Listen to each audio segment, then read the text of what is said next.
તમારો આગળનો future goal શું છે એના માટે? ભાઈ પહેલો ગોલ તમારા મગજમાં એ જ રહેશે કે જ્યારે પણ ક્રિકેટની વાત ગુજરાતી ભાષામાં થાય ત્યારે ઈશાન જોશીનું નામ સૌથી ઉપર આવવું જોઈએ. તમે હિન્દીમાં કેમ ના વિચાર્યું? કારણ કે હિન્દીનો ઓડિયન્સ કેટલો મોટો થઈ જાય, આખું ઇન્ડિયા મળ્યો. તમે ગુજરાતીમાં જેવું કેમ વિચાર્યું? એના પાછળ પણ કંઈક હશે, તો તમે એની પણ થોડી વાત એટલે આપણી ઘરે જે ભાષા બોલાય છે એટલે ગુજરાતી ભાષામાં એને લઈને જો તમે ક્રિકેટને સાથે મિક્સ કરો છો તો પછી એ મજા કંઈક અલગ જ હોય. કે 3 લાખ ફોલોઅર્સ, એ બાય કરેલા ફોલોઅર્સ, એક્ઝેક્ટ ઘરની લાઈફ, ફેમિલી લાઈફ અને પેરેન્ટિંગહુડ, એને કેવી રીતે બેલેન્સ કરો છો અને છતાં પણ કન્ટેન્ટ મળે છે.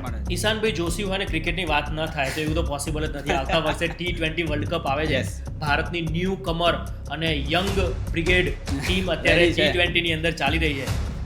કોઈ યંગસ્ટરને આજે કોઈ ફિલ્ડમાં જવું છે અને સોશિયલ મીડિયામાં એને કામ કરવું છે, તો તમે એમને શું મદદ કરી શકશો? ક્યારે પણ જે નિશમાં તમને ઇન્ટરેસ્ટ હોય, જેમાં તમે પેશનેટેડ છો, એને લઈને જો તમે ચાલુ કરશો તો એટલીસ્ટ એટલી તો ગેરંટી રહેશે કે ભાઈ તમે લાંબો સમય સુધી એ ફિલ્ડમાં કન્સિસ્ટન્ટલી કામ કરી શકવાના. જેમ મેં કીધું હમણાં કે ભાઈ કેપ્ટન અને વાઇસ કેપ્ટન ખરાબ ફોર્મમાં ચાલી રહ્યા છે, એટલે સોશિયલ મીડિયા ઉપર અત્યારે તમે એકદમ ચારે બાજુ જોરદાર ચર્ચાઓ સાંભળતા હશો કે ભાઈ યશસ્વી જયસ્વાલ છે, સંજુ સેમસન છે, ઋતુરાજ ગાયકવાડ છે. આ 3-4 પ્લેયર એવા છે કે જે ટોપ ઓર્ડરમાં કન્સિસ્ટન્ટલી સારું પરફોર્મ કરી રહ્યા છે.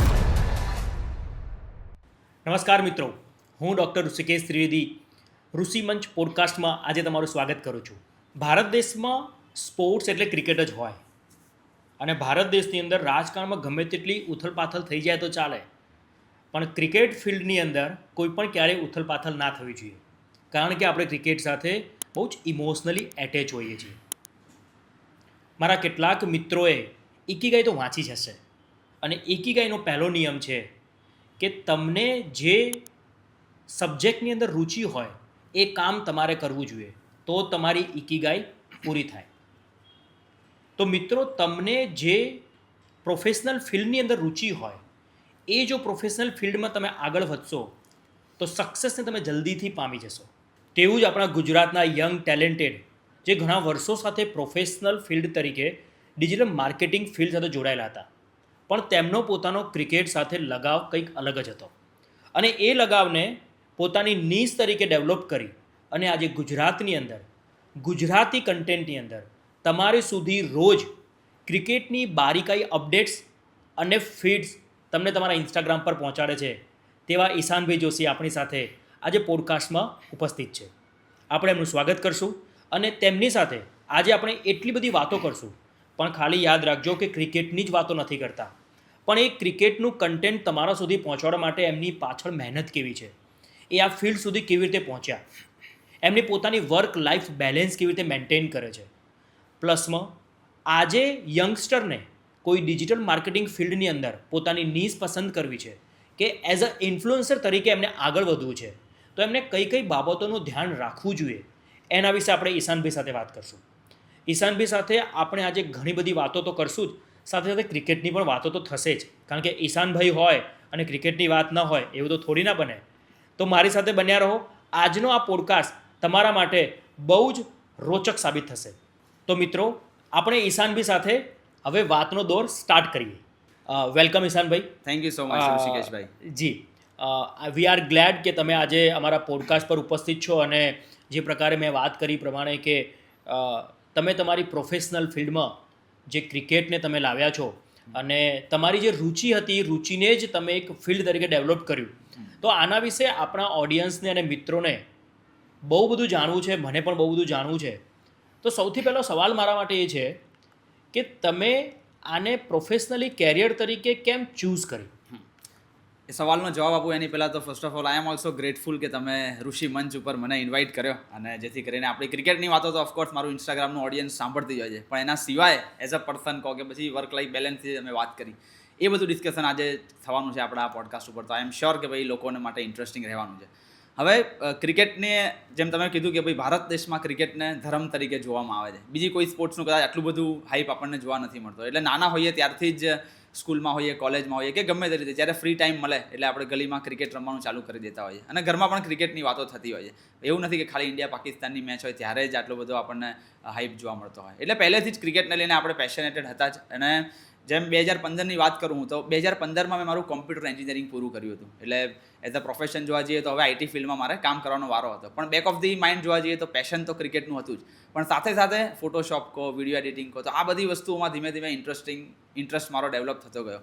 એટલે 15થી લઈને 19 સુધીમાં મેં 4 વર્ષ ક્લાયન્ટ સાથે એવી રીતે વાત કર્યું હતું કે ક્લાયન્ટ સાથે એવી રીતે કામ કર્યું હતું કે જેમાં ક્લાયન્ટ્સ માટે આપણે સોશિયલ મીડિયા એમની પ્રોફાઇલ ડેવલપ કરી હોય, કેવી રીતે સારા વિડીયો બનાવવા, કેવી રીતે એમની પ્રોફાઇલને ધીમે ધીમે સોશિયલ મીડિયા ઉપર ડેવલપ કરી. તો આ બધી વસ્તુઓ 4-5 વર્ષ ચાલી, પણ back of the mind once again એ જ હતું કે ભાઈ ક્રિકેટનું જે પેશન છે આપણું, એમાં પણ ખાસ કરીને ગુજરાતી ભાષામાં કોઈ વાત નથી કરી રહ્યું. જો તમે સોશિયલ મીડિયા ઉપર થોડું એક્સપ્લોર કરશો તો તમને ખબર હશે કે હિન્દી અને ઇંગ્લિશમાં તો ઘણા બધા ક્રિએટર્સ મળી જશે કે જે ક્રિકેટની વાતો કરતા હશે, પણ ગુજરાતીમાં ક્યાંક ને ક્યાંક આ વસ્તુ હજુ પણ ખાલી દેખાઈ રહી હતી મને. અને એટલે જ 2023નો જે આપણો વન ડે વર્લ્ડ કપ હતો ત્યારથી મેં ટ્રાય કર્યો કે ભાઈ ચલો સોશિયલ મીડિયા ઉપર જઈને આપણું જે નોલેજ છે ડિજિટલ માર્કેટિંગનું એની સાથે મળીને ક્રિકેટને પણ શેર કરવાનું ચાલુ કરીએ. લોકોને ગમે તો પછી આગળ વાત વધારીશું. અને સરપ્રાઇઝિંગલી લોકોને ગુજરાતી ભાષામાં ક્રિકેટની વાતો જોવાની એટલી બધી મજા આવી કે હજુ લગભગ 2 વર્ષ પૂરા થયા છે અને આપણા ઇન્સ્ટાગ્રામ ઉપર 3 લાખ ફોલોઅર્સ પૂરા થઈ ગયા છે. એટલે જે એક વસ્તુ કહું કે ભાઈ ક્રિકેટની ગુજરાતીમાં વાત કરવાનું લોકોને ગમ્યું, અને સાથે સાથે આપણું જે પેશન હતું કે ભાઈ ડિજિટલ માર્કેટિંગમાં કેવી રીતે ઇન્સ્ટાગ્રામ હોય, યુટ્યુબ પર હોય કે એવી રીતે ટેકનિક્સ યુઝ કરીને આપણે સોશિયલ મીડિયા ઉપર ગ્રો થઈ શકીએ, એ બધું વસ્તુઓ મિક્સ કરીને આપણે આ ફિલ્ડમાં આવવાનો સદભાગ મળ્યો એવું કહી શકાય, ફોર્ચ્યુનેટલી. મિત્રો, આ બહુ નાની વાત નથી કે 2 વર્ષની અંદર જો તમે ઇન્સ્ટાગ્રામ પર એક રિજનલ લેંગ્વેજની અંદર ગુજરાતીની અંદર કન્ટેન્ટ બનાવી અને 3 લાખ ફોલોઅર્સ તમે એચીવ કરો, પણ આની પાછળ કોઈ એક વન નાઇટની કોઈ આ મહેનત નથી કે આ કોઈ રાતોરાત ફેમ નથી મળી જતી કે કોઈ એવું હાઇપ ક્રિએટ કે એડ્સ કે માર્કેટિંગ કે એડ માર્કેટિંગ કશું જ નથી. એક સિમ્પલ થિંગ્સ જે હું ઈશાનભાઈને ઘણા વર્ષોથી જોઉં છું. ઈશાનભાઈ ખુદ પોતે બહુ જ ડાઉન ટુ અર્થ એક પર્સન તરીકે સારા, લેંગ્વેજ પર કમાન્ડ, અને મેં આપને કીધું એ પ્રમાણે કે એમની ઇકીગાઈ ત્યાં પતી જાય છે કારણ કે એમને જેમાં ઇન્ટરેસ્ટ હતો એ જ વસ્તુને જ્યારે તમે ડિલિવર કરવાનું ચાલુ કરો છો ત્યારે તમે એને વધુ સારી રીતે ડિલિવર કરી શકો છો. ઈશાનભાઈ, હવે મારે તમને પૂછવાનું એ રહ્યું કે તમે ક્રિકેટની બધા લોકોને ખબર જ હશે કે ક્રિકેટનું કન્ટેન્ટ કેટલું બધું બનાવવું પડતું હોય છે. રોજ મેચ ચાલતી હોય છે, કેટલી બધી રોજની ફીડ્સ હોય છે, અપડેટ્સ હોય છે, બારી કઈ અપડેટ તમે લઈને આવો છો. મેં જોયું છે ટેલિગ્રામ પર, યુટ્યુબ પર, ઇન્સ્ટાગ્રામ પર તમારા આટલા બધા ફોલોઅર્સ અને તમારા વિડીયો, હું જ્યારે પણ ઇન્સ્ટાગ્રામ ફીડ ચાલુ કરું ત્યારે તમારો વિડીયો સૌથી પહેલો આવી જ જતો હોય છે. તો આટલું બધું વિડીયો કન્ટેન્ટ કે ઇમેજ કન્ટેન્ટ બનાવવા પાછળ તમારી મહેનત કેટલી હોય છે? કારણ કે લોકોને ખાલી એક રંગીન સ્ક્રીન પર જ દેખાય છે કે આટલું બધું બની જાય છે અને આમાં તો શું નાની વાત છે, આમાં તો બની જાય, કેમ ના બની જાય? પણ આની પાછળ ખરેખર કેટલી મહેનત છે તમારી કે તમારી ટીમની, કેટલી મહેનત છે? તમે એને કેવી રીતે એક્ઝિક્યુટ કરો છો લોકો સુધી પહોંચાડવા માટે?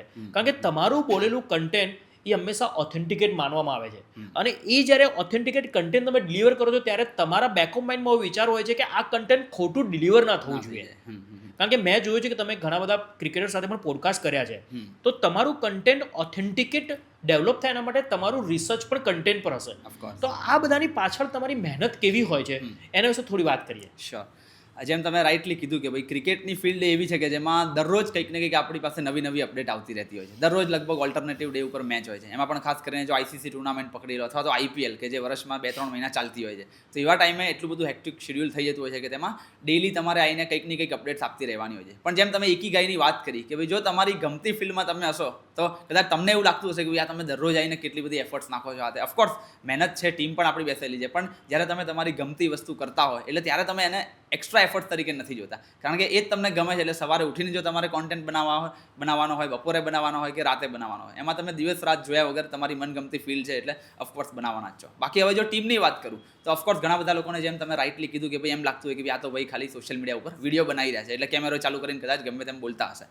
પણ પ્રોફેશનલી વાત કરવાની તો એક ઇન્સ્ટાગ્રામની રીલ બનાવવા પાછળ જ ખાલી નાની એક તમને શેર કરી દઉં સ્ટોરી. તો ભાઈ સૌથી પહેલાં તો એની સ્ક્રિપ્ટ બનતી હોય છે કે ભાઈ આજે આ વિડીયો, કારણ કે ઇન્સ્ટાગ્રામની રીલ્સ હોય છે એ જનરલી 90 થી 120 સેકન્ડની અંદર તમે ડિલિવર કરો તો એનું રિઝલ્ટ સારું મળતું હોય છે. એટલે પહેલાં તો એની તમારે સિમ્પલેસ્ટ લેંગ્વેજમાં એની સ્ક્રિપ્ટ બનાવવાની કે કોઈ પણ મોટો ટોપિક હોય, ગમે તેટલો કોમ્પ્લેક્સ હોય, પણ એને તમે સિમ્પલ લેંગ્વેજમાં ગુજરાતી ભાષામાં કેવી રીતે કોમ્પ્લેક્સને સિમ્પલિફાઈ કરી શકો છો કે જેથી કરીને ઓડિયન્સને પણ 90 સેકન્ડમાં એમને જે ગમતું હોય એ મળી જાય. એક રિસન્ટ એક્ઝામ્પલની વાત કરું તો હમણાં જે T20 વર્લ્ડ કપ 2026નો રમાવાનો છે, તો for example any tickets live થઈ ગઈ છે, પણ હવે એની વસ્તુ ઇન્ટરનેટ પર તમે જોવા જશો તો ભાઈ અલગ જગ્યાએ પડેલી હશે, પણ એને એક જ જગ્યાએ તમારે સાંભળ્યું હોય કે ભાઈ ચલો ટિકિટો લાઈવ થઈ ગઈ છે, ક્યાંથી જોવા મળવાની છે, ઇન્ડિયાની મેચોની ટિકિટો ક્યાં મળવાની છે, અમદાવાદના મોદી સ્ટેડિયમમાં જે રમાવાની છે એમાં ટિકિટોની પ્રાઇસ શું છે. તો આ બધી વસ્તુઓને સિમ્પ્લિફાઈ કરીને પછી એની જે સ્ક્રિપ્ટ બને તમારી 90 સેકન્ડની, એટલે એક સ્ટેપ 1 થઈ જાય છે. હવે સ્ક્રિપ્ટ તો બની ગઈ, પણ પછી તમે પ્રોફેશનલી એનો વિડીયો શૂટ કરો છો, એટલે એ ત્યાં તમારું કામ થઈ ગયું. શૂટ કર્યા પછી પણ પ્રોફેશનલી જે તમારી ટીમ હોય એ વિડીયોને એડિટ કરતી હોય છે,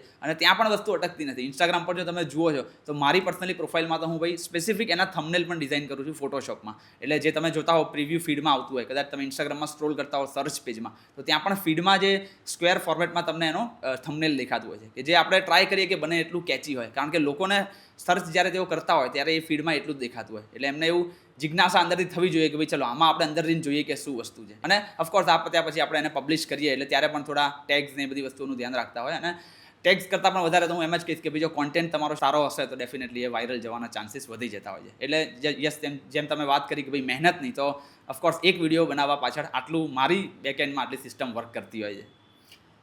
ઈશાનભાઈ, આ વાત સાથે મને એક મગજમાં એક વિચાર આવે છે અને ખરેખર મને પૂછવાની ઈચ્છા થઈ ગઈ છે કે તમે જ્યારે આ ફિલ્ડ ચૂઝ કર્યું, હું તમને ઘણા વર્ષોથી જાણું છું, ડિજિટલ માર્કેટિંગ ફિલ્ડમાં તમે હતા, તમે ઘણા બધા લોકો સાથે પાસ્ટમાં સારા લોકો સાથે કામ કર્યું છે તમે. યસ. પણ તમે સડનલી જ્યારે પોતે એક સોલો એટલે પોતે જ એક પ્રોફેશનલ કેરિયરમાં તમે ડેવલપ કર્યું ક્રિકેટનું કન્ટેન્ટ લોકો સુધી પહોંચાડવા માટે, યસ. એવું તે કંઈ એક દિવસની કોઈ સ્ટોરી છે કે તમને એ દિવસે એવું ક્યારે ક્લિક થયું અને એવું કેમ ક્લિક થયું કે મારે હવે આ વિડીયો કરવા છે, કે મારે આ ફિલ્ડ કરવી છે? કે તમને પહેલેથી એવું પહેલેથી એક ગોલ હતો તમારો કે ના હું 3 લાખ ફોલોવર કે 1 મિલિયન ફોલોવર સુધી પહોંચી જઈશ ફ્યુચરમાં, કે એવી કોઈ તમારી એ દિવસની કે જે દિવસે તમે ચૂઝ કર્યો, પહેલો વિડીયો બનાવ્યો હશે તો એના આગલા દિવસોમાં કે તમે એવું કંઈ એના માટે રિસર્ચ કર્યું હતું કે ના હું આ ફિલ્ડ ચૂઝ કરીશ, આ ટોપિક ફિલ્ડ ચૂઝ કરું છું, કે તો એ સ્ટોરી શું હતી તમારા માટે? કોઈ સ્ટોરી હતી કે શું હતું એના માટે? એક પેલું આપણે વાયરલ ટર્મ છે કે ભાઈ આહા મોમેન્ટ, કદાચ એ લાઈફમાં તમારે જ્યારે આવે ત્યાર પછી આ બદલાતું હોય છે. પણ ઓનેસ્ટલી કહું તો 2015થી હું, જેમ મેં વાત કરી કે ભાઈ ક્લાયન્ટ્સ માટે આપણે આ કામ કરતા રહેતા, પણ સાથે સાથે મારી વિડીયો બનાવવાની જર્ની ત્યારથી ચાલુ છે. તમને કદાચ ખબર હોય ટેકનિકલ ગુરુજી કરીને એક ફેમસ યુટ્યુબ ચેનલ છે, એ પણ પ્રી જીઓ જે એરા હતો એમાં તો બહુ વાયરલ હતા ટેકનિકલ ગુરુજી યુટ્યુબ ઉપર. એટલે સૌથી પહેલાં તો મેં એ પ્રકારના વિડીયો યુટ્યુબ પર બનાવવાનું ચાલુ કર્યું હતું. એટલે 2015-16માં હું એ પ્રકારના વિડીયોઝ બનાવતો હતો કે જ્યાં ગેજેટ્સ થઈ ગયા કે ટેકનિકલ વસ્તુઓ હોય એને લઈને આપણે વાતો કરતા હતા. પરંતુ સાથે સાથે આપણું મેઇન જે પ્રોફેશનલ કામ હોય કે જ્યાંથી અર્નિંગ થતું હોય એ પણ ચાલતું હોય. એટલે ક્યાંક ને ક્યાંક જે પાર્ટ ટાઈમમાં આપણે જે વસ્તુઓ કરી રહ્યા હતા યુટ્યુબમાં એ ધીમે ધીમે બંધ કરવાનો ટાઈમ આવી ગયો. પછી 2019માં પણ મેં ફરી એક વખત જે કહેવાય ને કે ભાઈ બીજી ઇનિંગ રમવાની ચાલુ કરી, કે જ્યાં હું ડિજિટલ માર્કેટિંગ થઈ ગયું, ફ્રીલાન્સિંગ થઈ ગયું, એને લઈને વિડીયો બનાવવાના હિન્દી ભાષામાં મેં ચાલુ કર્યા. એટલે મારી એક ચેનલ યુટ્યુબ પર હજુ પણ એવી છે કે જ્યાં હું હિન્દીમાં આ પ્રકારના વિડીયોઝ બનાવતો હતો, કે જે પણ ફ્રીલાન્સિંગ પોર્ટલ્સ છે એમાં તમે કેવી રીતે ઘરે બેઠા કામ કરી શકો છો અથવા તો ઘરે બેઠા સારી ઇન્કમ જનરેટ કરી શકો છો. પણ સ્ટીલ વન્સ અગેન જેમ મેં કીધું એમ કે ભાઈ સાથે સાથે કામ ચાલતું હોય એટલે ક્યાંક ને ક્યાંક બીજા કોઈ પણ XYZ રીઝનથી એ પણ મારે કન્સિસ્ટન્ટલી હું કરી ના શક્યો.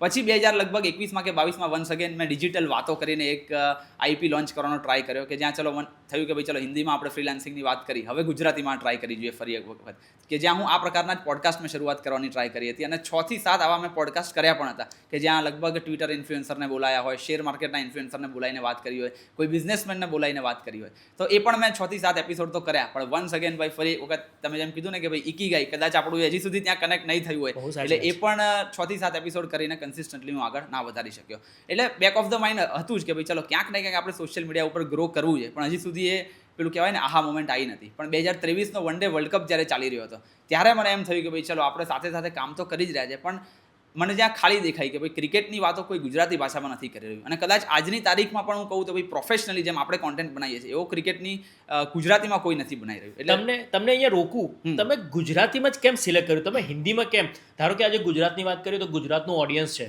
પણ એની સામે તમે જે કન્ટેન્ટ બનાવો છો, કન્ટેન્ટ બહુ જ સરસ કન્ટેન્ટ હોય છે, જે મેં જોયું છે, હું સાંભળું છું, વિડીયોઝ મેં જોયા. તમે હિન્દીમાં કેમ ના વિચાર્યું? કારણ કે હિન્દીનો ઓડિયન્સ કેટલો મોટો થઈ જાય, આખું ઇન્ડિયા મળ્યો.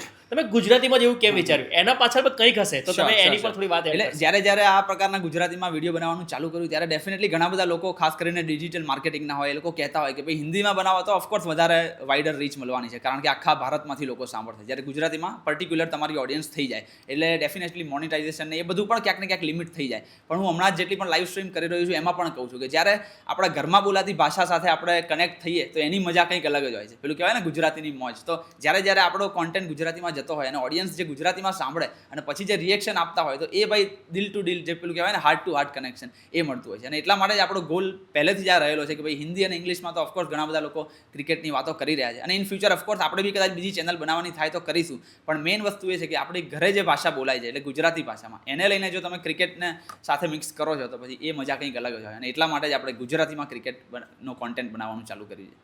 મિત્રો, અહીંયા હું તમને એક વાત એડ ઓન કરું છું ઋષિ મંચના આધારે. હું ઘણા બધા લોકોને બુક રીડિંગ માટે ઇન્સ્પાયર કરું છું. હું પોતે પણ બુક રીડિંગ કરું છું. મને ગુજરાતી, હિન્દી, ઇંગ્લિશ બધી જ લેંગ્વેજ સારી રીતે બોલી શકીએ છીએ. પણ લોકો જ્યારે મને એમ પૂછે છે કે આપણે કઈ બુક વાંચવી જોઈએ, કઈ લેંગ્વેજમાં બુક વાંચવી જોઈએ, તો લોકો શું કરે છે કે લોકોના દેખાડા માટે ઇંગ્લિશ બુક પરચેસ કરશે, ઇંગ્લિશ નોવેલ્સ વાંચશે, હિન્દી વાંચશે, લોકોના દેખાડા પૂરતું. પણ મારું પર્સનલ એવું માનવું છે કે જે લેંગ્વેજ તમે મનમાં વિચારી શકો છો અને જેના થોટ જે લેંગ્વેજમાં આવે છે ને એ તમારી પોતાની લેંગ્વેજ છે. એટલે ઈશાનભાઈએ બહુ જ રાઇટલી કીધું કે તમે જ્યારે પોતાની લેંગ્વેજ બોલવાનો સમય કરો ને ત્યારે તમે એની સાથે ઇમોશનલી કનેક્ટેડ હો છો. તમારે શબ્દોને ગોતવા નથી પડતા, વોક્યુબ્યુલરી ગોતવી નથી પડતી કે હું આ વર્ડ બોલીશ તો એનું શું થશે. અને લોકો જ્યારે પોતાની રિજનલ લેંગ્વેજમાં બોલે છે ત્યારે એના ઓડિયન્સ સાથે કનેક્ટેડ થઈ જાય છે. અને હું પણ આ બહુ જ સારી રીતે સમજું છું. એટલા જ માટે મેં ઋષિ મંચની અંદર જ્યારે આપણે પોડકાસ્ટ તરીકે લોકોને અલગ અલગ લાવીએ છીએ ત્યારે આપણે ગુજરાતી અને હિન્દી જે પણ આપણી કમ્ફર્ટ લેંગ્વેજ હોય એની અંદર જ વાત કરવી જોઈએ.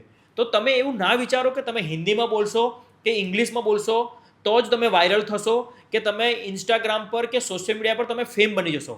ગુજરાતી કે રિજનલ લેંગ્વેજ બોલવામાં પણ તમે બહુ જ ફેમસ થઈ શકો છો. એવું ઈશાનભાઈએ 2 વર્ષથી 3 લાખ ફોલોવર એચીવ કરીને સાબિત કરી દીધું છે. ઈશાનભાઈ, આપણે તમે જે વાત કરી વાતને વધારે આગળ લઈ જઈએ. આપણે વાત કરી કે હેક્ટિક શેડ્યુલ છે, આટલી ટીમ છે, આટલું બધું કામ ચાલે છે. મને હમણાં જ ખબર છે કે તમારે એક ડોટર છે અને જે હમણાં બહુ જ નાની તમે પેરેન્ટિંગહુડ એન્જોય કરી રહ્યા છો. તો આ બધાની વચ્ચે તમે પ્રોફેશનલ લાઈફ, ઘરની લાઈફ, ફેમિલી લાઈફ અને પેરેન્ટિંગહુડ એને કેવી રીતે બેલેન્સ કરો છો અને છતાં પણ કન્ટેન્ટ મળે છે, તો એ બેલેન્સ કરવું એ તમે કેવી રીતે કરી રહ્યા છો? જેમ તમે સાચું કીધું કે ભાઈ આ જે ટર્મ છે આખો અત્યારે આફ્ટર કોવિડ જોવા જઈએ ને તો ઘણા બધા આવા ટર્મ હોય કે ભાઈ એને લઈને લોકો પ્રેશરમાં જતા રહેતા હોય અથવા તો ડિપ્રેશનમાં જતા રહેતા હોય કે ભાઈ વર્ક લાઈફ બેલેન્સ અમારે મેન્ટેન કરવું પડશે. એમાં પણ ત્યારે કે જ્યારે યુટ્યુબ જેવું માધ્યમ આવી ગયું છે કે જ્યાં ઘણા બધા લોકો આવીને એમનું પોતપોતાનું નોલેજ આપતા હોય કે ભાઈ 4 વાગે ઉઠવું જ જોઈએ તમારે, અથવા તો કોઈક કહે છે કે ભાઈ આખી રાત જાગીને કામ કરવું જોઈએ. આતે પણ વર્ક લાઈફ બેલેન્સ દરેકનું પોતપોતાનું હોવું જોઈએ એ મારું પર્સનલી માનવું છે કે ભાઈ કોકને સવારે કદાચ કામ કરવાની મજા આવતી હોય તો એને એ સેટ થઈ ગયેલું હોય, કોકને કદાચ રાતે કામ કરવાની મજા આવતી હોય, પ્લસ એમના ઘરની સિચ્યુએશન શું હોય, કન્ડિશન શું હોય.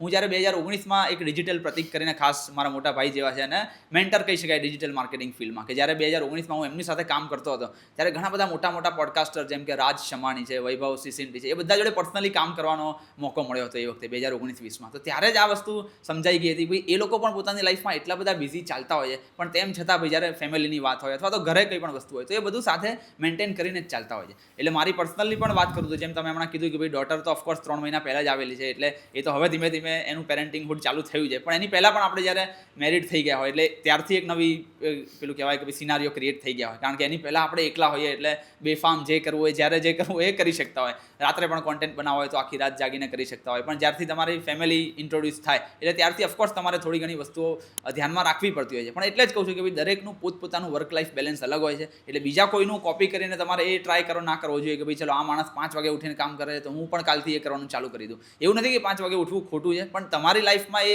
સેટ થાય છે કે નહીં, તમારા વર્ક લાઈફ પ્રમાણે પ્રોપરલી સેટ થતું હોય તો તમે ઉઠો તો દેટ ઇઝ વેલિડ. અધરવાઇઝ પછી તમે તમારું પોતાનું જે વર્ક લાઈફ બેલેન્સ બનાવીને પછી આગળ જાઓ છો તો એ ફિલ્ડમાં તમને કામ કરવાની પણ વધારે મજા આવશે અને મોસ્ટ પ્રોબેબલી એમાં પણ તમને સક્સેસ જવાના ચાન્સીસ વધી જવાના છે. જી ઈશાનભાઈ, આ જ વાતને આગળ લઈ જઈએ કે ઘણા બધા ઇન્ફ્લુએન્સર મેં જોયા છે કે રોજ સવારે આવીને સાયકોલોજીને મોટિવેશનની મોટી મોટી વાતો કરે છે અને બધા લોકો સાચું જ કહેતા હશે કે એ એક બુકનું મોટિવેશન છે, પણ જ્યારે પ્રેક્ટિકલ લાઈફમાં તમે જ્યારે એને એપ્લિકેબલ કરવા જાઓ છો ત્યારે બહુ જ અઘરી વાત હોય છે. એટલે તમે બહુ જ સાચી વાત કરી કે હંમેશા જીવનની અંદર દરેક માણસે પોતપોતાની સિચ્યુએશન્સના આધારે પોતાની લાઈફને બેલેન્સ કરવી જોઈએ, ના કે કોઈની કોપી બુકના આધારે કે કોઈએ સેલ્ફ હેલ્પ બુક લખી છે એના આધારે સવારે 4 વાગે ઉઠી જવું, રાતે 7 વાગે સૂઈ જવું કે સાંજે 6 વાગે જમી લેવું, એ બધું ના કરવું. તમારી પોતાની લાઈફમાં શું છે, જેમ તમે કીધું પણ કે પહેલા તમે એકલા હતા તો કન્ટેન્ટ તમે 12 કલાક બનાવી શકતા, પછી તમારા લગ્ન થયા, તમે એટલે વાઈફને ટાઈમ આપવો, પછી તમારા મેરેજ થયા તો પછી તમારે કન્ટેન્ટ બનાવવાનો થોડો ટાઈમ રિસ્ટ્રિક્ટ થયો, હા. તમારા વાઈફને ટાઈમ આપવાનો થયો, અને હમણાં 3 મહિનાથી તમે પાછા એક પિતા બની ગયા, હા. તો હવે ફરી પાછી એક બીજી જવાબદારી આવી આવે. ગઈ. જીવનમાં આગળ પણ બીજી જવાબદારીઓ આવતી જશે. તો Definitely. હંમેશા દરેક માણસે, તમે બહુ જ સાચી વાત કરીને મારા ઓડિયન્સને આ બહુ જ સારું લાગશે કે હંમેશા દરેક માણસે પોતાની વર્ક લાઈફ બેલેન્સ પોતે ડિસાઈડ હા, જાતે કરવું પોતે જોઈએ, decide કરવું પડશે. નહીં કે બીજાની કોપી બુકના આધારે કરવું જોઈએ. ઓફકોર્સ તમે ઇન્ફ્લુએન્સર જે બી ફિટનેસ ઇન્ફ્લુએન્સર હોય કે જેવા જે પણ વાત કરતા હોય એમાંથી થોડું ઇન્સ્પિરેશન લો કે ભાઈ ચાલો 4 વાગે ઉઠીને એ લોકો કદાચ કસરત કરવાની વાતો કરતા હોય, એક્સરસાઇઝ કરવાની વાત કરતા હોય, તો એ લો એનો વાંધો નહીં. પણ પછી તમારું આખું વર્ક લાઈફ બેલેન્સ જ અલગ હોય કે ભાઈ તમે રાતે લેટ સુધી જાગતા હો કદાચ કામના લીધે અને પછી 4 વાગે ઉઠવાની વાત કરો તો એ પોસિબલ નથી થવાનું. એટલે જેમ તમે કીધું કે ભાઈ પ્રેક્ટિકલી તમારી લાઈફમાં તમારી સિચ્યુએશન દિવસ દરમિયાન જે તમારી દિનચર્યા છે એમાં તમારું વર્ક લાઈફ બેલેન્સ કેવી રીતનું સેટ છે એ તમે જો જોઈને આગળ વધશો તો ડેફિનેટલી સક્સેસ મળવાના ચાન્સ વધી જવાના છે. જી, મારા મિત્રોને, ઓડિયન્સને ખ્યાલ જ હશે કે હું જીનેટિક મેટાબોલિક એક્સપર્ટ તરીકે કામ પણ સાથે કરું છું. મારા ઘણા બધા કસ્ટમર છે, ક્લાયન્ટ્સ છે, જે લોકો આવે છે મને, એમને જ્યારે વોકિંગ કે એ લોકોને બ્રિસ્ક વોકિંગ માટે વાત કરું છું ત્યારે કે સર સવારે ઉઠાતું નથી એટલે થતું નથી, તો હું એમને કહું છું કે તમે જ્યારે પણ ઉઠો ને ત્યારે કરો. હા, એવું exactly. જરૂરી નથી હોતું કે વોકિંગ કરવા કે વર્કઆઉટ કરવા માટે Yes, તમારે yes, એના yes. માટે સવારે 4 વાગે જ ઉઠવું. Definitely. હું પોતે સવારે 7:30 8 વાગે ઉઠી અને પછી જ વોકિંગ કે વર્કઆઉટ કરું છું. તો એ જરૂરી નથી, હા. પણ લાઈફની અંદર ડિસિપ્લિન હા. અને રેગ્યુલારિટી હોવી, Right. That is very important. એ બહુ જ જરૂરી છે. એને હું વર્ક લાઈફ બેલેન્સ કહું છું. હું મારા માટે વર્ક લાઈફ બેલેન્સ એટલે ડિસિપ્લિન અને Yes. રેગ્યુલારિટી. Consistency. તમે ક્રિકેટ ફિલ્ડમાં છો, તમને ક્રિકેટ જગતમાં ખબર હશે કે સૌથી ક્રિકેટ જગતની અંદર ડિસિપ્લિન હા. અને રેગ્યુલારિટી વાળા પર્સન વિરાટ કોહલી વિરાટ છે. કોહલી, yes. એટલે જ આજે કિંગ કોહલી કે GOAT કહી શકાય. કહી શકાય 100%. અને બહુ જ સાચી વાત કરી તમે કે ભાઈ ડિસિપ્લિન અને કન્સિસ્ટન્સી. કદાચ તમે સવારે વહેલા 7:30 અથવા તો 5:30 ઉઠીને કદાચ ચાલશો નહીં 10 મિનિટ તો ચાલશે, પણ પછી દિવસ દરમિયાન ક્યાંક એક સ્લોટ તમારે એવો શોધી કાઢવો પડશે કે ભાઈ ત્યાં હું જઈને આ પ્રકારના મારા ગોલ પૂરા કરી શકું, તો જ તમે આગળ વધી શકવાના છો. ક્રિકેટની તો બહુ વાતો કરી અને ક્રિકેટની સાથે સાથે તમારા ફિલ્ડ માટે વાત કરી. તમારો આગળનો ફ્યુચર ગોલ શું છે એના માટે?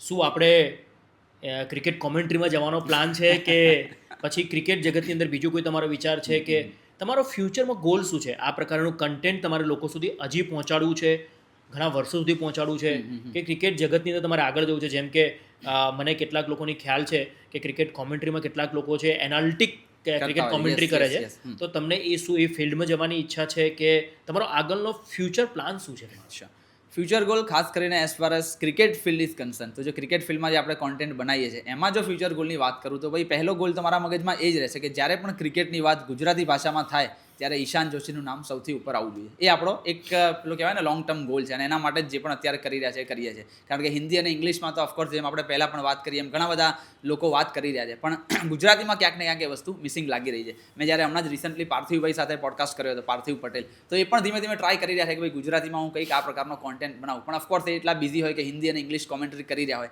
એટલે ક્યાંક ને ક્યાંક ગુજરાતી એમનું એટલું બધું ટચ અપોન નથી થઈ રહ્યું. અને એટલા માટે જ મારો લોંગ ટર્મ ગોલ ક્રિકેટને લઈને જ્યારે હું વાત કરું તો એ રહેવાનો છે કે ભાઈ ક્રિકેટની વાત જ્યારે ગુજરાતી ભાષામાં થાય તો સૌથી પહેલું નામ ઈશાન જોશીનું ત્યાં આવવું જોઈએ. બહુ સરસ.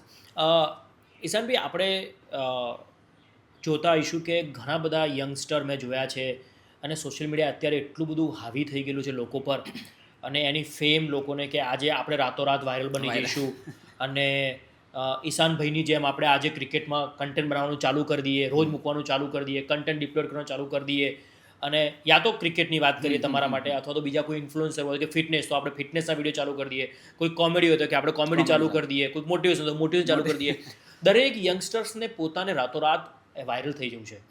તો ઈશાનભાઈ, તમારા માધ્યમથી મારે એ વાતને આજે ઉજાગર કરવી છે અને એ મારા ઓડિયન્સને બતાવી છે કે કોઈ પણ યંગસ્ટરને એને પોતાનું જો પ્રોફેશનલ ફિલ્ડ સોશિયલ મીડિયાની અંદર કરવું હોય કે એઝ એ ઇન્ફ્લુએન્સર થવું હોય તો એને કઈ નીશ પસંદ કરવી, ઓકે, અને કેવી રીતે પસંદ કરવી, એના માટે શું એની થોટ પ્રોસેસ હોવી જોઈએ. ઓકે, કે ખાલી ખોટા એક ભેડ ચાલમાં ચાલીને કરી દેવું અને પાછળ તમને સક્સેસ ના મળે. જેમ કે તમે મને કીધું એ પ્રમાણે કે તમે 2015માં કર્યું, 2019માં કર્યું, પછી 2021માં ફરી પાછો ટ્રાય કર્યો, તમે આટલા બધા ટ્રાય કર્યા, અંતે તમે 2023માં તમે જેટલું 2023 થી 2025માં સક્સેસ થયા એ 2015 થી લઈને 2023માં તમે સક્સેસ ના થયા. કારણ કે એ તમે એવું ના કહી શકાય તમારી નીશ તમે બરાબર પ્રોપર પસંદ નથી કરી, પણ એના માટે આપણે ઘણી બધી વાત કરી, ઇકીગાઈ ને બધી વાત.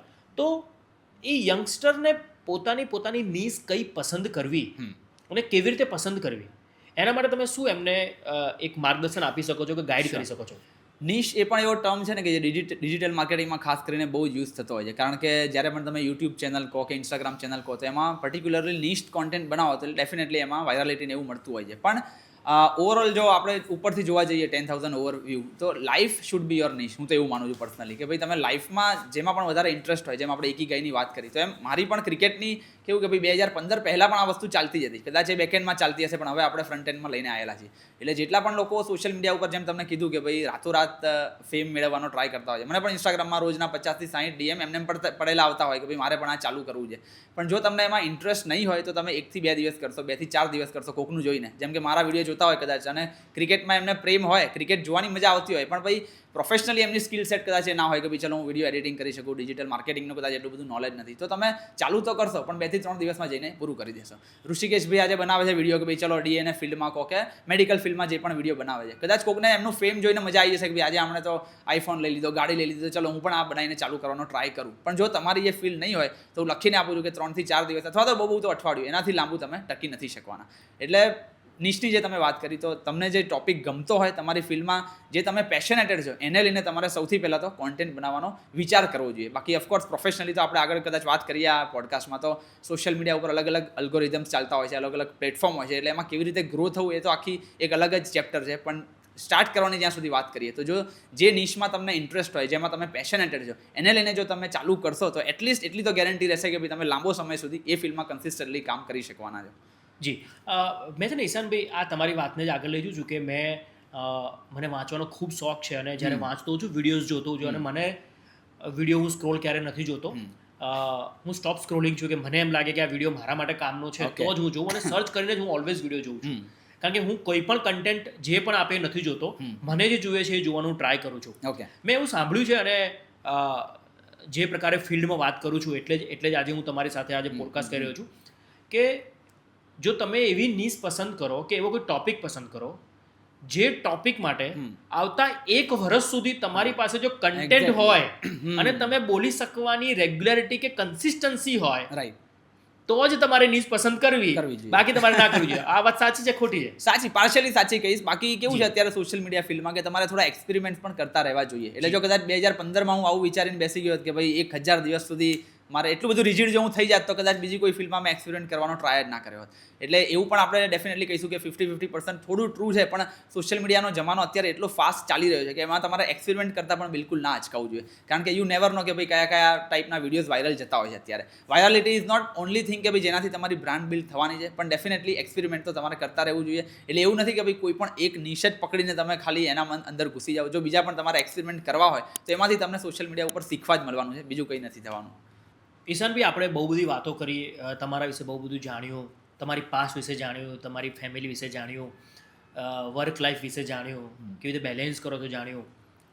તો હવે આપણે એક વાત કરીએ કે કોઈ યંગસ્ટરને આજે કોઈ ફિલ્ડમાં જવું છે, ઓકે, અને સોશિયલ મીડિયામાં એને કામ કરવું છે, તો તમે એમને શું મદદ કરી શકશો? ક્યારે પણ તમારા મગજમાં એવું કંઈ વિચાર છે કે હું ફ્યુચરમાં કેટલાક લોકોને ગાઈડ કરી શકું, કે હું કંઈક એક વર્કશોપ કરી શકું, કે એ લોકોને કેવી રીતે કન્ટેન્ટ બનાવવું જોઈએ, શું કરવું જોઈએ? તો શું તમારા મગજમાં એવો કોઈ વિચાર છે કે આપણે એ લોકો તમારી સાથે કનેક્ટેડ થઈ શકે, ક્યાંય પણ તમારી સાથે મીટિંગ કરી શકે, તમારો ટાઈમ મીટિંગ સ્લોટ્સ લઈને, અને તમે એમને ગાઈડ કરી શકો કે એ લોકો કન્ફ્યુઝ હોય, એ લોકો સમજી ના શકતા હોય કે એ લોકોને કેવી રીતે કરવું જોઈએ? તો તમે શું આવું કંઈક બેક ઓફ માઇન્ડમાં વિચાર્યું છે કે ફ્યુચરમાં તમે એ લોકોને એક મેન્ટરશિપ તમે આપી શકો? Sure, definitely back of the mind તો આ છે જ. કારણ કે ક્રિકેટની વસ્તુ આપણે જ્યારે વાતો કરીએ છીએ ત્યારે એ તો ઓફકોર્સ એક ડોમેન થઈ ગયું, પણ સાથે સાથે 2015થી લઈને જે આપણો ડિજિટલ માર્કેટિંગનો એક્સપિરિયન્સ છે કે જેમાં આપણે ઘણી બધી, જેમ પહેલાં મેં વાત કરી કે 2019માં મને સારા માણસો, જે મોટા વાત કરી, રાજ શમાણી છે, વૈભવ સિસેન્ટી છે, તો એવા લોકો જ્યારે પર્સનલી સાથે કામ કર્યું તો એમાં ડીપ નોલેજ બહુ મળ્યું કે ભાઈ સોશિયલ મીડિયા કેવી રીતે ચાલે છે. એટલે ડેફિનેટલી ફ્યુચરમાં મેન્ટરશિપ કે એવું કંઈક તો આપણે જે લોકોને જાણવા માંગતા હોય એમના માટે કરવાના જ છીએ. પણ અત્યારે આ પોડકાસ્ટ થ્રુ બી એક નાની ટિપ્સ ખાલી જો આપવા માંગુ કે ભાઈ ઇન્સ્ટાગ્રામ અને યુટ્યુબમાં તમારે ગ્રોથ થવું હોય જલ્દી, તો કેવી રીતે થઈ શકો? તો એમાં પ્લેટફોર્મ વાઇઝ અલગ વસ્તુ હોય છે. જેમ કે ફર્સ્ટ ઓફ ઓલ આપણે યુટ્યુબની વાત કરીએ તો એમાં અત્યારે તમે જો શોર્ટ્સ બનાવો છો, કારણ કે જે નાના અટેન્શન સ્પાન બહુ ઓછો થઈ ગયો છે, એટલે શોર્ટ્સથી તમારી ચેનલને સારી એવી ડિસ્કવરી મળવાની છે. પણ દેટ ડઝ નોટ મીન કે તમે ત્યાં બ્રાન્ડ બિલ્ડ કરી શકવાના છો. શોર્ટ્સથી તમારા ફોલોઅર્સ કેવા આવશે કે ભાઈ જે આમ કરીને અટકેલા હોય, એટલે એનાથી ડેપ્થ ઓફ ઇન્ફ્લુઅન્સ તમારો એટલો બધો ક્રિએટ નહીં થાય. વર્સિસ કે તમે જો 7-7, 8-8 મિનિટના વિડીયોઝ યુટ્યુબ પર બનાવો છો, એમાં ઓફકોર્સ વાર લાગશે, કારણ કે તમે પ્રોપરલી 8 મિનિટના વિડીયો બનાવો એટલે એનું સ્ક્રિપ્ટિંગ અલગ થાય, શૂટિંગ કરવામાં, પોસ્ટ પ્રોડક્શન કરવામાં વધારે એફર્ટ્સ નાખવાના છે. પણ એનું વર્થ ઇટ પણ એટલું જ છે કે જેટલા પણ લોકો એમાં કનેક્ટ થશે તમારી સાથે, એ લોકોનું કનેક્ટ જે હશે એ બહુ જ ડીપ હશે અને ડેપ્થ ઓફ ઇન્ફ્લુઅન્સ તમારું બહુ અલગ લેવલનું ક્રિએટ થવાનું છે. એટલે યુટ્યુબમાં મેં જે શોર્ટ્સ બનાવવાની વાત કરી તો એમાં એક નાનકડી ટિપ્સ આપું તો ભાઈ, જે 90 સેકન્ડનો તમે વિડીયો બનાવો તો એમાં અટેન્શન લોકોનું છેક સુધી રહેશે કે નહીં, એ યુટ્યુબવાળા વધારે મેટર કરતા હોય છે. વર્સિસ ઇન્સ્ટાગ્રામમાં કહું તો તમને શેરેબલ કોન્ટેન્ટ વધારે ચાલતો હોય છે. એટલે જો તમે ઇન્સ્ટાગ્રામમાં ગ્રો કરવાનું વિચારો છો અથવા તો નવા વિડીયોઝ બનાવવાનું, પ્રોફાઇલ બનાવવાનું ચાલુ કરો છો અત્યારે, તો એક વસ્તુ ખાસ ધ્યાન રાખજો કે જે તમારો 90 સેકન્ડનો કે 120 સેકન્ડનો વિડીયો હોય તો એમાં સૌથી પહેલાં તો ભાઈ આગળની જે 10 સેકન્ડ છે એ કેચી હોવી વધારે ઇમ્પોર્ટન્ટ છે. કારણ કે લોકો અત્યારે ડૂમ સ્ક્રોલિંગ કરતા હોય કે ભાઈ ચલો આમ નથી મજા આવી. નાના છોકરાઓ પણ આ વસ્તુ કરતા હોય છે. એટલે એ જે તમે સ્ક્રોલિંગ અટકાઈ કેવી રીતે શકો છો, that is most important thing in Instagram. એટલે સૌથી પહેલાં તો એ થઈ ગયું કે તમારો હુક જે છે 7 થી 8 સેકન્ડની પહેલી વસ્તુ છે. એમાં પછી તમે એમ કહો કે ભાઈ વિડીયો બનાવવાનું ચાલુ કર્યું ફોર એક્ઝામ્પલ, અને હાય ગાઈઝ આજે હું વિડીયોમાં આ કરવાનું છું તે શું, તો એમાં 7 થી 8 સેકન્ડ જતી રહી અને યુઝર પણ જતો રહ્યો છે. પણ એની જગ્યાએ તમે ડાયરેક્ટ વાત કરો છો કે ભાઈ આજના વિડીયોમાં આપણે આ વસ્તુ કરવાના છીએ, તો એ બહુ મોટો ત્યાં ડિફરન્સ ક્રિએટ કરે છે. અને સાથે સાથે જ તમારો કોન્ટેન્ટ શેરેબલ હશે તો ભાઈ ઇન્સ્ટાગ્રામમાં જબરજસ્ત વાયરલ જવાનો છે. ફોર એક્ઝામ્પલ હું આખી રીલ જોઉં છું, મને એમ થાય છે કે ભાઈ આ તો મારે બીજા 10 લોકોને મોકલવી જોઈએ. તો એ પ્રકારનો જે શેરેબલ કોન્ટેન્ટ તમે ઇન્સ્ટાગ્રામમાં બનાવશો તો ડેફિનેટલી ઇન્સ્ટાગ્રામમાં ગ્રોથ મળવાનો છે. એના માટે તમારે બીજું કોઈ પણ પ્રકારનું માર્કેટિંગ કે એડ્સ કે એવું કંઈ કરવાની જરૂર નથી. તમારા ઓથેન્ટિક જે ઓર્ગેનિક કોન્ટેન્ટ છે એમાં જ તમને ઇન્સ્ટાગ્રામ ઉપર વાયરાલિટી મળી જવાની છે, જેમ મને છેલ્લા 2 વર્ષમાં મળી છે કે ભાઈ લોકોને શું ગમે છે એ જોઈને, પ્લસ ઇન્સ્ટાગ્રામનું અલ્ગોરિધમ કેવી રીતે વર્ક કરે છે, એ 2 વસ્તુને ધ્યાનમાં રાખીને આપણે છેલ્લા 2 વર્ષમાં 3 લાખ ફોલોઅર્સ સુધી ઓર્ગેનિકલી પહોંચી ગયા છીએ. હા, તો બસ આ જ વસ્તુનું કે મારે તમને એક એડ ઓન કરવી હતી કે જે ડિજિટલ માર્કેટિંગ ફિલ્ડમાં હશે એ લોકોનું તો કેવું લાગતું હશે કે 3 લાખ ફોલોઅર્સ એ બાય કરેલા ફોલોઅર્સ હશે. Exactly. તો શું તમે કોઈ એડ ચલાવી છે આ સુધી, માર્કેટિંગ કર્યું છે કે તમે કોઈ ફેસબુક એડ થ્રુ કે ગૂગલ એડ થ્રુ કે કોઈ પરફોર્મન્સ માર્કેટિંગ, તમે એવું કોઈ ટૂલ્સ વાપર્યું છે ખરી આ સુધી? નહીં, મારા પર્સનલ પ્રોફાઇલ માટે મેં ક્યારેય કોઈ પણ પ્રકારનું પરફોર્મન્સ માર્કેટિંગ શબ્દ જો કહીએ આપણે તો ઓફકોર્સ આપણે બેકએન્ડમાં એનાલિસિસ કરેલું છે, બાકી કોઈ પણ પ્રકારની એડવર્ટાઇઝ કે માર્કેટિંગ સ્પેન્ડ બિલકુલ ઝીરો રાખેલું છે.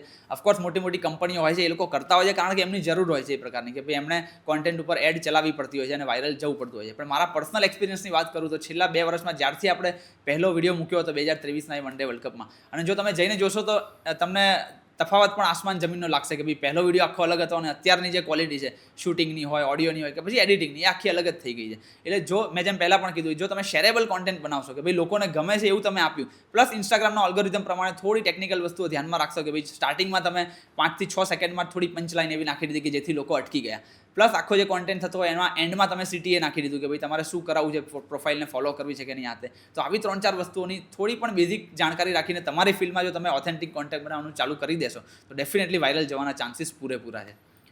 ઈશાનભાઈ જોશી હોય ને ક્રિકેટની વાત ન થાય તો એવું તો પોસિબલ જ નથી. આવતા વર્ષે T20 વર્લ્ડ કપ આવે છે. ભારતની ન્યૂ કમર અને યંગ બ્રિગેડ ટીમ અત્યારે T20ની અંદર ચાલી રહી છે.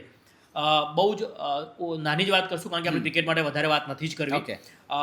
તો તમને શું લાગે છે આપણી જે નવી young brigade team, Suryakumar Yadav, sky જે ચાલી રહ્યા છે પોતે, અને અત્યારે સાઉથ આફ્રિકા સામે સારું પરફોર્મન્સ ચાલી રહ્યું છે, તો તમારું શું માનવું છે, થોડું મને કહેશો એના માટે? શ્યોર.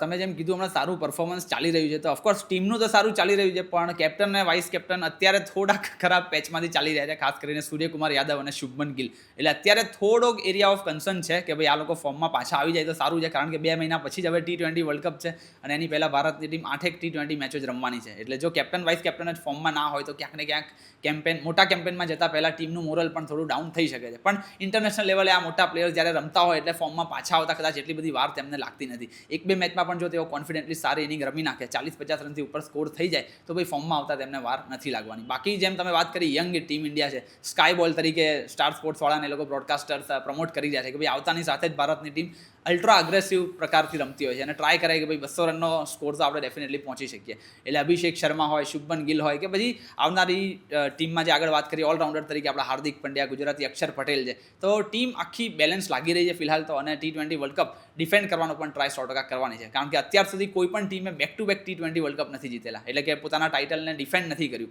આ વખતે ભારતની ટીમ પાસે જોરદાર મોકો છે, કારણ કે ઘર આંગણે વર્લ્ડ કપ રમાવાનો છે. એટલે 2024માં જે રોહિત શર્માની લીડરશિપમાં આપણે જીત્યા હતા, ત્યારબાદ હવે 2026માં ટાઇટલ ડિફેન્ડ કરે તેવા ચાન્સીસ તો પૂરા લાગી રહ્યા છે.